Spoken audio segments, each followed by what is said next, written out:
أعوذ بالله من الشيطان الرجيم. بسم الله الرحمن الرحيم. وأمر أهلك بالصلاة واصطبر عليها لا نسألك رزقا نحن نرزقك والعاقبة للتقوى.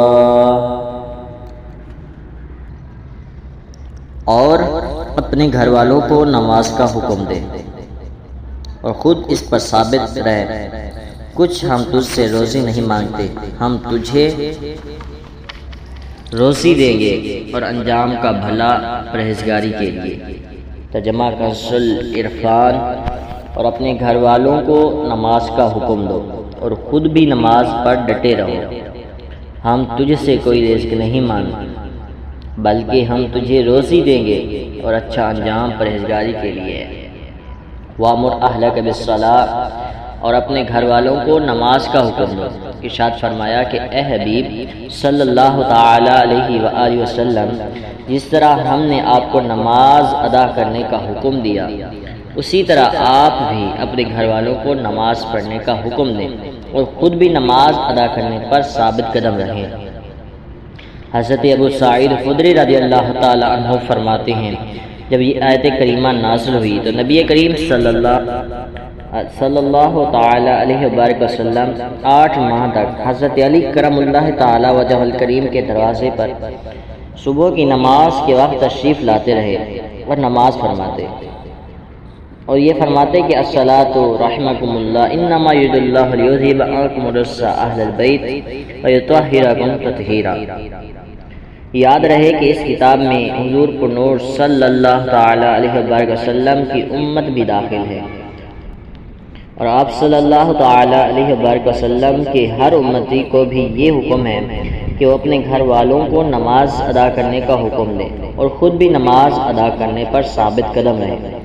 ایک اور مقام پر اللہ تعالیٰ ارشاد فرماتا ہے، یا ایھا الذین آمنوا قوا انفسکم واہلیکم نارا وقودھا الناس والحجارۃ علیہا ملائکۃ غلاظ شدید لا یعصون اللہ ما امرہم ویفعلون ما یؤمرون. ترجمہ کنز العرفان.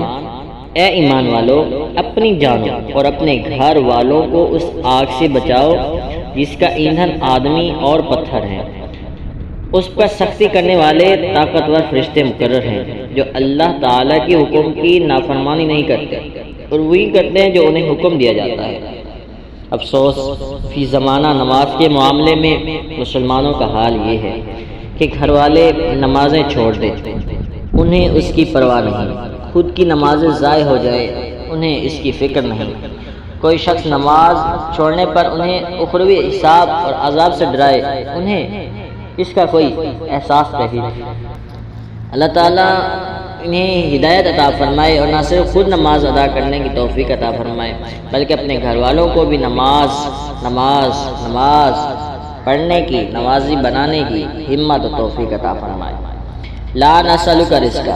ہم تجھ سے کوئی رزق نہیں مانگتے. ارشاد فرمایا کہ ہم تجھ سے کوئی رزق نہیں مانگتے اور اس بات کا پابند نہیں کرتے کہ ہماری مخلوق کو روزی دے دے یا اپنے نفس اور اپنے اہل کی روزی کے ذمہ دار ہو، بلکہ ہم تجھے روزی دیں گے اور انہیں بھی تو روزی کے غم میں نہ پڑ بلکہ اپنے دل کو امر آخرت کے لیے فارغ رکھ جو کہ اللہ تعالیٰ کے کام میں ہوتا ہے. اللہ تعالیٰ اس کی کارسازی کرتا ہے آخرت کا اچھا انجام پرہیزگاری اختیار کرنے والوں کے لیے. اس آیت سے معلوم ہوا کہ بندہ اس بات کا پابند ہے کہ وہ اللہ تعالیٰ کی عبادت کرے. کسی کو روزی دینا اس کے ذمہ نہیں بلکہ سب کو روزی دینے والی ذات اللہ تعالیٰ کی ہے.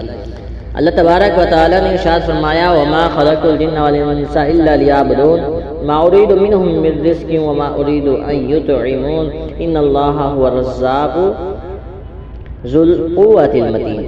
ترجمہ کنز العرفان. اور میں نے جن اور آدمی اس لیے بنائے کہ میری عبادت کریں، میں ان سے کچھ رزق نہیں مانگتا اور نہ یہ چاہتا ہوں کہ مجھے کھلائیں. بے شک اللہ ہی بڑا رزق دینے والا، قوت والا اور قدرت والا ہے. یاد رہے کہ ان آیتوں کا منشائیہ یہ نہیں کہ انسان کمانا چھوڑ دے، کیونکہ کمائی کرنے کا حکم قرآن و حدیث میں بہت جگہ آیا ہے، بلکہ منشا یہ ہے کہ بندہ کمائی کی فکر میں آخرت سے غافل نہ ہو اور دنیا کمانے میں اتنا مگن نہ ہو جائے کہ حلال و حرام کی تمیز نہ کرے اور نماز روزے حج زکوٰۃ سے غافل ہو جائے۔